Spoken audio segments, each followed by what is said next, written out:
My wife's CFO called me house husband trash at her company banquet, so I asked who signed the clause that owns their entire quarter. The laugh hit first, not mine, not hers, his. A loud, confident bark that made heads turn like someone had cracked the joke of the year. The kind of laugh that doesn't come from humor, it comes from power. From knowing you can say something cruel in public and people will reward you for it because it's safer to laugh than to disagree. We were halfway through the main course at Larkwell Financial's annual banquet, the kind of event that tries to convince you it's a celebration when it's really a performance review with champagne. Crystal chandeliers, black linen, a stage with a logo the size of a garage door, a string quartet playing songs everyone pretends to recognize. My wife Kendra looked like she belonged on that stage instead of at our table.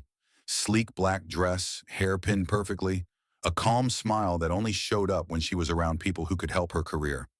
I looked like what I was, a man in a suit he hadn't worn in a while, sitting too straight because he knows he's in a room that loves to measure people. It wasn't my world. I didn't speak in quarterly projections or synergy or we're excited to announce. I didn't have a title that made strangers nod respectfully. I didn't have a name badge that looked like it belonged to someone important. And apparently, according to the people at this table, I didn't have anything else either. The CFO leaned back in his chair and tapped his fork against his glass. His name was Barrett Sloan. He had the kind of face that was permanently amused, like the world existed to entertain him. Expensive haircut, expensive watch, teeth too white to be natural. He didn't look at me like I was a person. He looked at me like I was a footnote. Kendra, he said, raising his voice just enough to gather attention without looking like he was begging for it. Remind me, what does your husband do again? Kendra's hand tightened around her wine glass. Just a fraction, a warning, a silent plea. Don't make this weird. Don't make this a problem. I felt it anyway. The same tension I'd felt the last 3 years at every dinner, every networking night, every bring your spouse event where I was introduced like a mystery nobody cared to solve. Oh, Evans, taking time, Kendra said, smiling smoothly. He manages things at home. He's been… Ah, Barrett nodded like that explained everything he needed to know. So he's doing the brave work of unloading dishwashers? A ripple of laughter moved around the table. Not everyone, but enough. A couple of executives smiled into their drinks. One woman covered her mouth like she was embarrassed to find it funny. A younger analyst laughed too hard, the laugh of someone trying to climb by, proving they're part of the pack. Kendra's smile didn't break. It just stayed. A polished mask that always made me feel like she was looking past me instead of at me. The same smile she wore when her mother called me sweet, in that tone that meant harmless. Barrett sipped his wine and tilted his head at me. No offense, Evan. Truly. It's just, I always wonder how that works. A woman like Kendra, killing it here, and at home she's got a lifestyle dependent. Lifestyle dependent. He said it like a medical condition. More laughter. Soft. Polite. Approved. I stared at the napkin on my lap and could suddenly remember every single moment I'd swallowed. Every time Kendra and I had agreed that we didn't need to correct anyone. Every time she'd said, it's not important what they think. Every time she'd asked me, late at night, in a tired voice, can you please just be supportive? One night. Just one night where you don't make it about you. A man can swallow a lot. He can swallow jokes. He can swallow strangers' assumptions. He can swallow his own pride. What he can't swallow, not forever, is his wife laughing with him. And she didn't laugh loud. She didn't throw her head back like Barrett. She did something worse. She smiled and looked down, like she didn't want to be seen reacting, like she agreed. Something inside me unlatched. I lifted my water glass and took a slow sip, because my hands were steady and I wanted to keep them that way. I could feel my pulse in my fingertips. I could feel the room leaning in, enjoying this tiny sport where a man's dignity gets traded for a few laughs and the social order stays intact. Barrett turned his attention toward the stage again, satisfied like he'd put me in my place, and now the evening could continue. That's when Kendra leaned in and whispered, barely moving her lips, Evan, please don't. Her voice wasn't angry, it was afraid. Not of me, of what people might think if I stopped letting them. I leaned toward her and smiled, just as small. I wasn't going to. And that was true. I wasn't going to argue. I wasn't going to explain my resume to a drunk CFO at a banquet. I wasn't going to list achievements like a desperate man begging for respect. I was going to ask a question, because questions don't sound emotional. They sound curious, reasonable, safe, and questions have a funny way of turning knives into mirrors. The CEO was seated 2 chairs down from Barrett, Calvin Rohn, a tall man with the controlled expression of someone who'd practiced looking calm in chaos. He was a professional reassurance. He'd made his career out of being the voice that says, "We're fine," even when the building is burning. Calvin had barely spoken to me all night. Just the quick handshake earlier, the quick glance that said, "Spouse, not relevant, next." I waited until the laughter died, until the table settled, until Barrett looked relaxed again. Then I spoke calmly to the CEO. "Calvin," I said. The CEO turned polite. "Yes?" I met his eyes and kept my voice conversational. "At Larkwell, who has final authority over the covenant package on your revolving credit facility?" It wasn't a dramatic question. It wasn't even loud. But it was the kind of question that doesn't belong at a banquet, and everyone felt that instantly. Conversation at the neighboring table dipped. Barrett frowned slightly like I'd spoken in a language he didn't expect from dishwasher man. Calvin blinked once. Then he smiled the way CEOs smile when they don't want to show confusion. "That would be handled by our finance team." "Right," I said. "And specifically, the lender side covenants. Who signs off on amendments? Who has the leverage?" Barrett's head tilted. "What the hell is this?" he muttered, half amused, half annoyed. Kendra's face had gone very still. Calvin's smile tightened. "Why do you ask?" I shrugged like it was casual. "Because I'm curious who in this company understands what happens if your debt covenants get tripped. You know, if the lender decides they want to renegotiate or take control." Someone at the table gave a little laugh, a nervous one, like they wanted to flatten the tension. Barrett leaned forward. "Buddy, are you—" I didn't look at him. I kept my eyes on Calvin.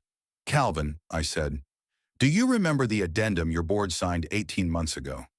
The one that created an automatic step-in rights clause if Larkwell breached their liquidity threshold for 2 consecutive quarters?" The CEO didn't blink this time. He froze. It wasn't a dramatic movie freeze. It was the tiny, terrifying stillness of a man whose body recognizes danger before his face can hide it. And then his pupils shifted, just slightly toward Barrett. The CFO's smile faltered. Kendra whispered my name again, sharper. "Evan." Calvin set his fork down carefully, like it might break if he moved too fast. "Where did you hear about that?" I smiled, small and calm, like a man making polite conversation at a dinner. "I didn't hear about it. I wrote it." The silence that landed on the table wasn't empty. It was heavy. Barrett opened his mouth, closed it, looked around like he expected someone to laugh and rescue him. No one did. Calvin's voice came out softer. "That's not possible." I reached into my inner jacket pocket and pulled out my phone. I didn't wave it around. I didn't play the hero. I simply tapped, scrolled, and turned the screen toward the CEO. A document, a signature page, a familiar clause highlighted in yellow, a name at the bottom. Evan Mercer. The CEO didn't take the phone. He didn't need to. He knew. He knew because it wasn't a rumor. It wasn't a bluff. It was something that lived in his bloodstream now. Something he'd had to explain to his board. Something he'd been praying would never become relevant. His face lost color as if someone had turned down the lights. Barrett let out a short, disbelieving sound. "No!" I finally looked at the CFO. He was staring at me now like I'd changed shape. "You called me a loser," I said quietly, still polite. "And maybe that's fair if we define winning the same way you do.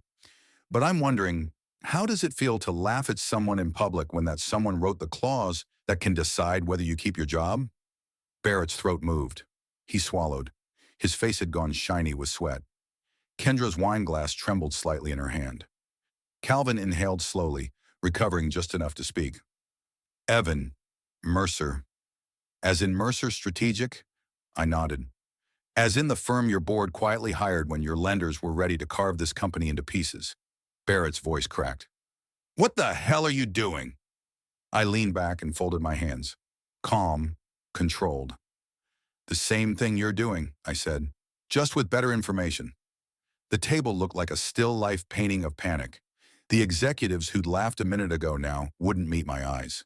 The younger analyst stared at his plate like it contained instructions for how to disappear. Kendra's face had gone pale beneath the makeup. She wasn't angry now. She was terrified.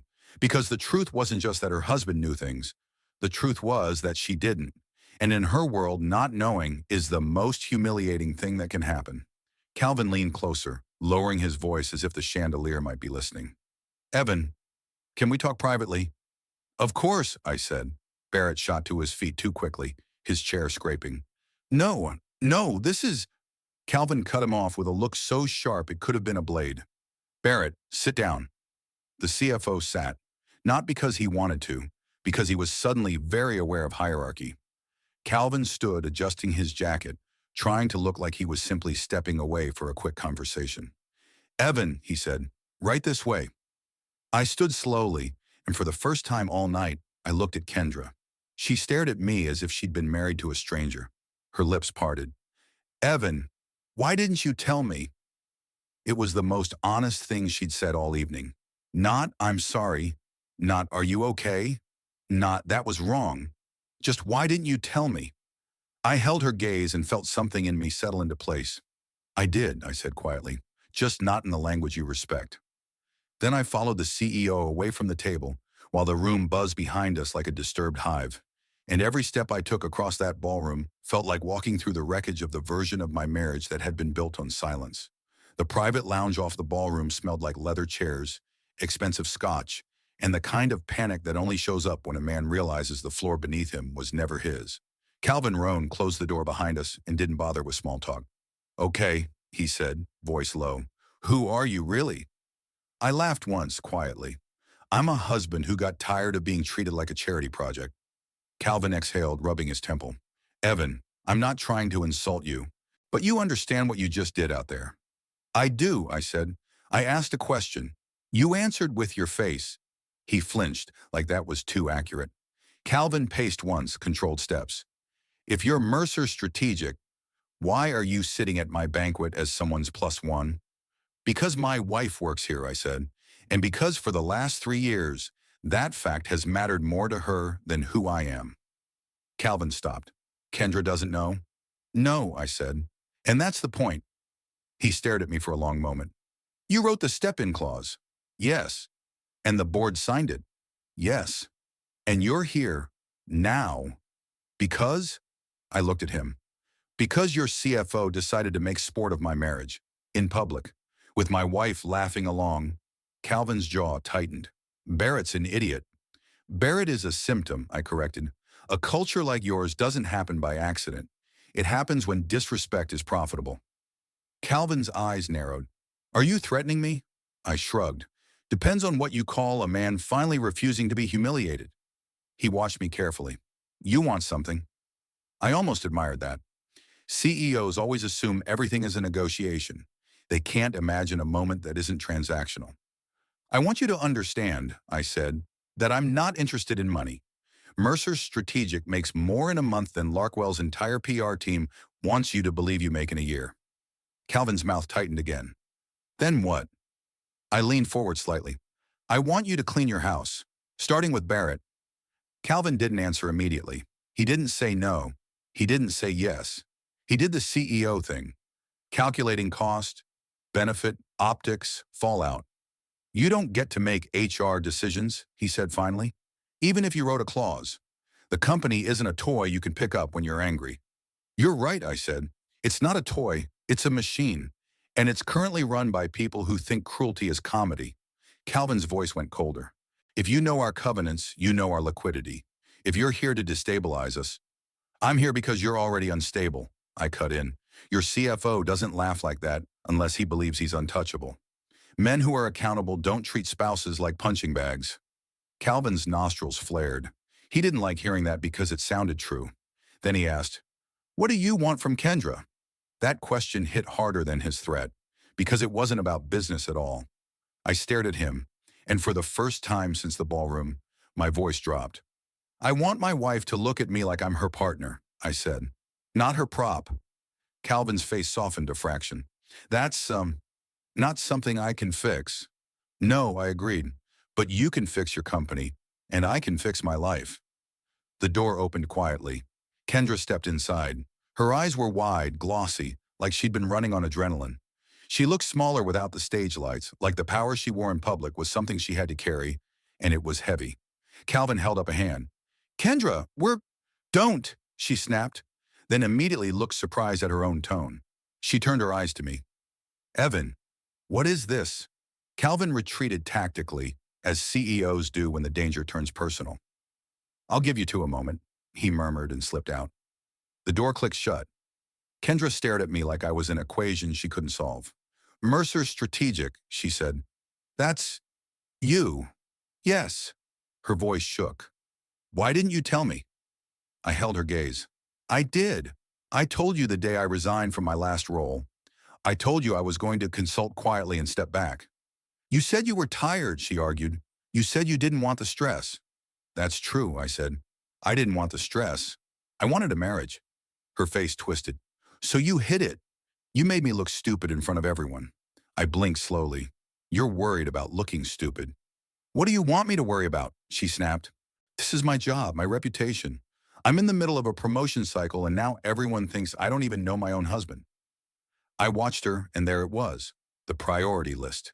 Her career first, her image first, her fear first. No, I'm sorry they treated you like that. No, I shouldn't have laughed. Just her. I nodded once. Thank you. She frowned. For what? For confirming, I said. I kept telling myself you didn't mean it, that you were just playing along, that you'd defend me in private at least. But you're not upset they humiliated me. You're upset they embarrassed you. Her lips parted. That's not fair. It's accurate, I said. Kendra's eyes flashed with anger, then something else. Shame, maybe. And her voice dropped. They were joking. It was dumb. Barrett was drunk. You didn't stop him, I said. Her shoulders lifted, tense. I couldn't. You don't understand. If I challenge him publicly, then you lose points, I finished. In the game. She flinched. That landed. Kendra whispered, You don't know what it took for me to get here. I stepped closer. I know exactly what it took. I watched you do it.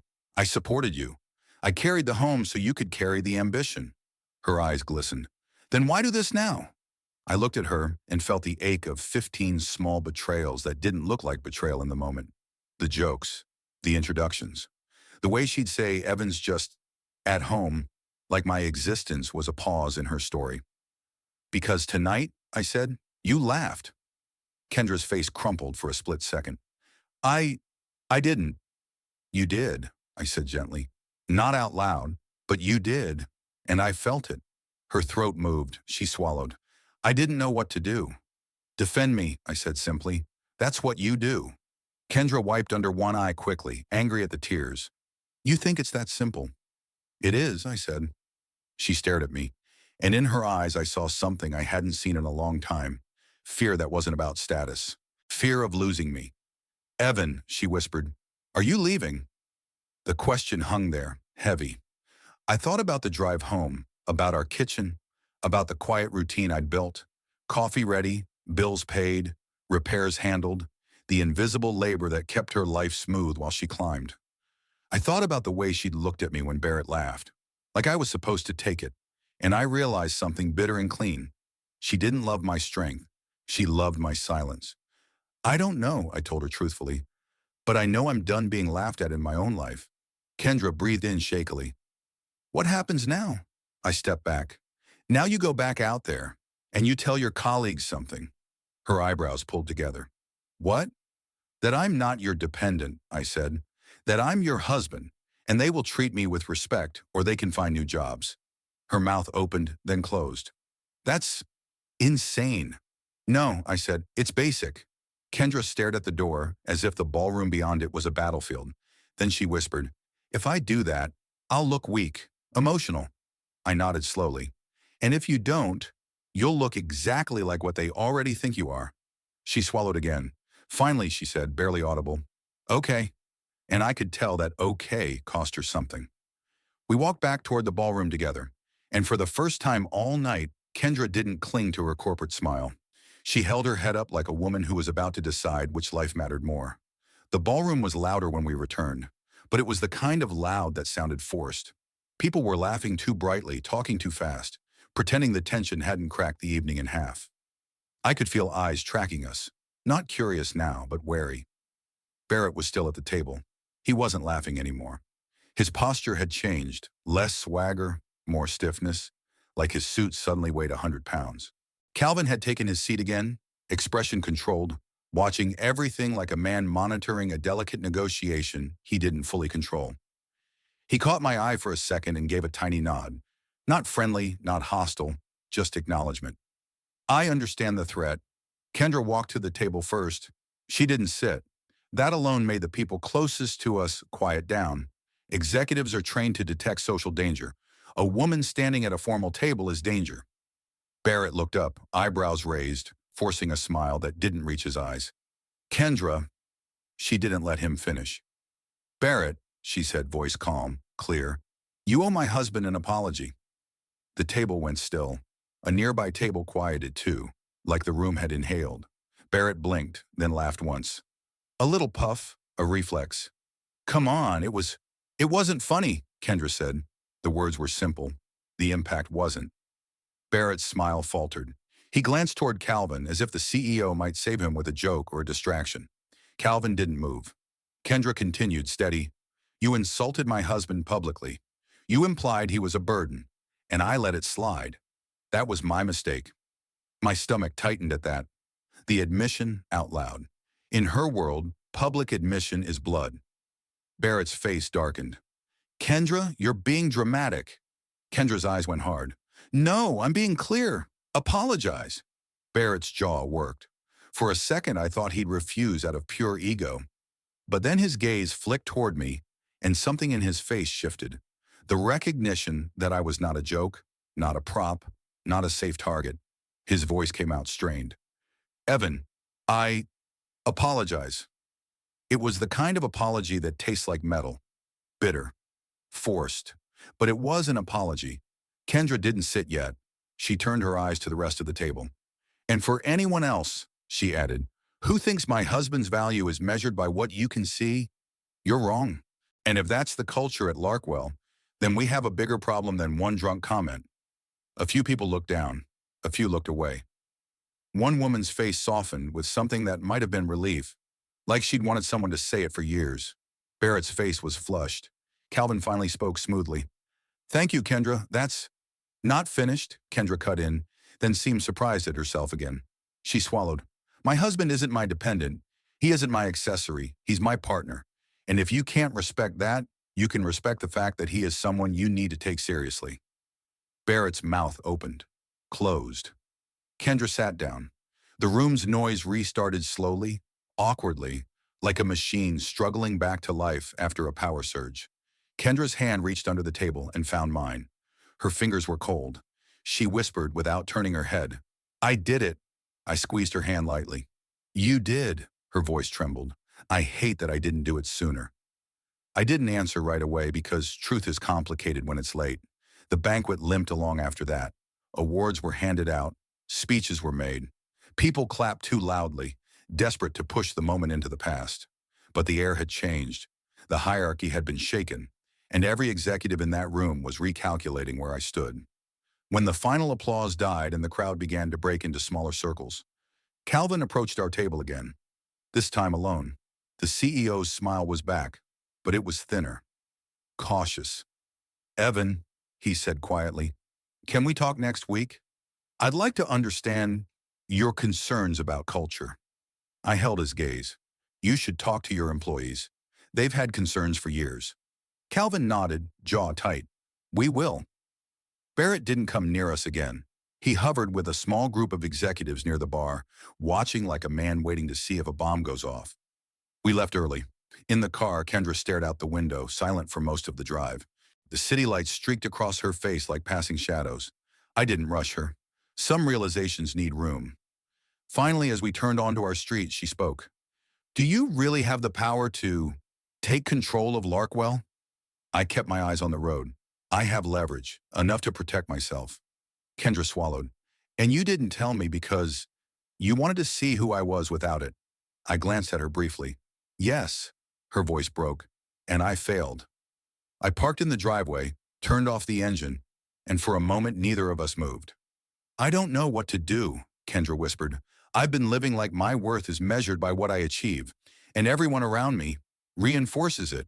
If I'm not climbing, I'm falling. If I don't laugh along, I'm the target.